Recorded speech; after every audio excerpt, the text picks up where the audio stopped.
everybody? It's your good buddy 650 Eve here. I'm going to put the smackdown on somebody. Wait. This is not 650 Eve. This is Your Fast Life is Your Fast Life motorcycle channel.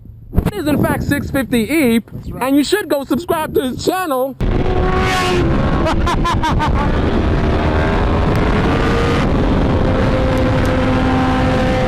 However, this is not his channel. His channel is over there, right over his shoulder. You can click there to subscribe to his channel and watch his videos.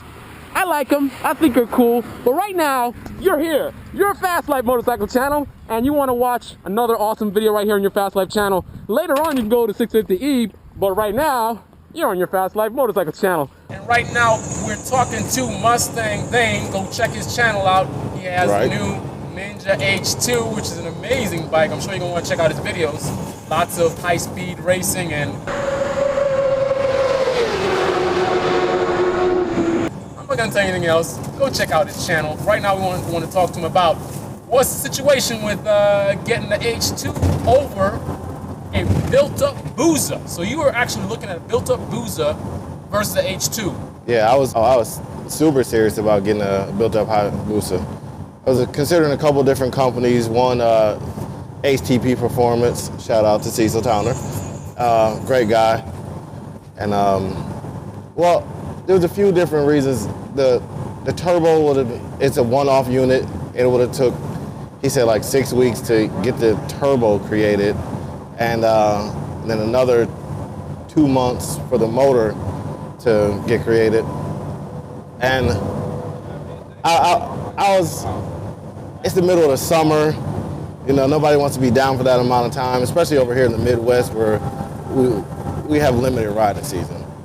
And also, even though I know wholeheartedly that a turbo Busa would have been faster than the H2, that's a given. That's not even anything to... What kind of numbers are we talking about?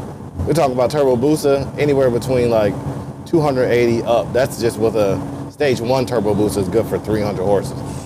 So, and I was talking... weight though? Yeah, the weight does play into a factor, but I mean, there's a lot of different things that you can do to lighten up a Busa versus stock weight over a Busa. I really wasn't concerned about the weight on that. But there's still a lot more things that goes into making a bike fast that a Busa just does not have compared to the new technology with an H2. I mean, you're talking about the Tokiko brakes that a Busa has versus the Brembo setup, which is not even comparison. You're talking about the suspension that an H2 has versus you're talking about the Busa suspension that it has stock. It's not a comparison. So I would have had to upgrade not only the brakes, the suspension, trying to do different techniques to lighten it up, to even make it comparable to the technology, and that's all involved that creates the H2. I mean, yeah, the sheer unadulterated speed of a Busa, turbo Busa, it's nothing to laugh at. But a Busa also has, I mean, a H2 also has tremendous acceleration with manageable acceleration. Now, I've ridden a turbo Busa before, and it kind of takes away from the riding experience that the bike just goes through every gear so fast. It's climbing, the RPMs are climbing so fast, and you really got to stay on top of it. You can't even enjoy the riding experience of riding a turbo Busa with that much horsepower on the streets. Yeah, it's overkill, it's too much.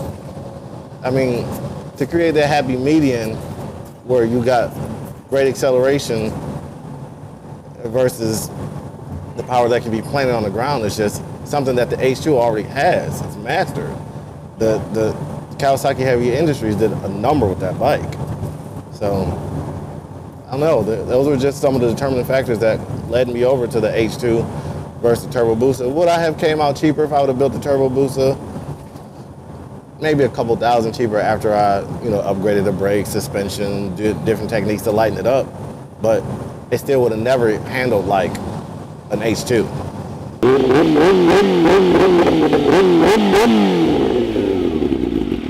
Because yeah, H2 it's a 1000, a heavier 1000, but not that much more heavier than what people are trying to make it out to be. Like it's this big 530-pound lead sled, which is not. So. All right, let's take another angle on this. Now, If I'm not mistaken, Cycle Cruiser has had some comments to make about the Ninja H2. He had some kind of negative comments. He's not the only one. It's most loved and hated bike as well at the same time, Right. the H2.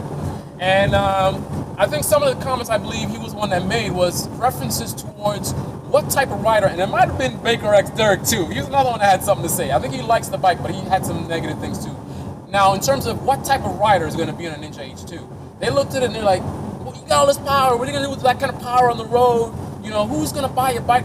It's too heavy. It's not going to handle. You know who's going to buy that bike? You know who it's marketed for? Those Busa guys. You know those guys? So you're going to see a bunch of Ninja H2s. They're going to stretch them out, and they're going to put all kind of chrome rims on there. That's who's going to be on an H2, man. It's not a real bike because it's too heavy. Blah, blah, blah, blah, blah. Okay, that's all talk. You got the bike.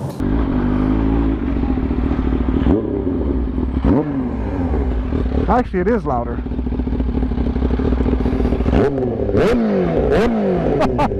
That's loud. And you've ridden a souped-up Busa. Right. So what's the real deal? They're trying to diss the H2, saying it's not really a serious bike. It's kind of a bike to show off on.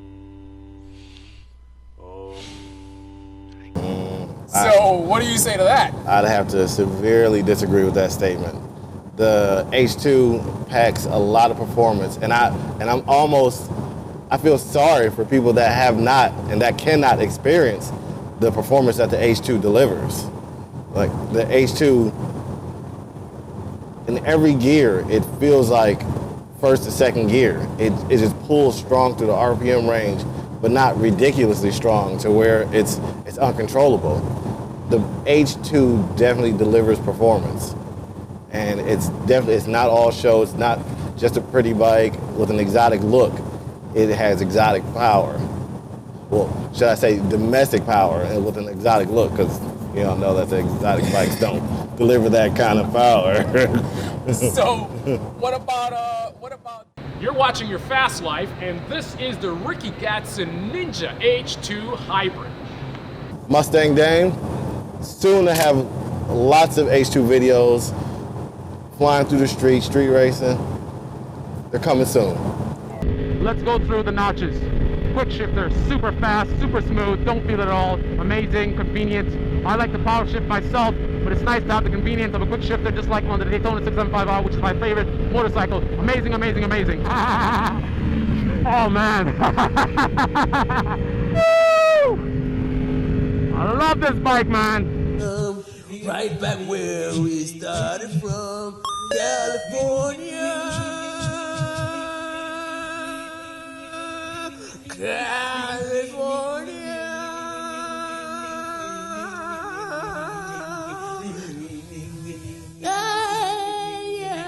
On the stereo, listen as we go. Nothing's gonna stop me now. California, here we come.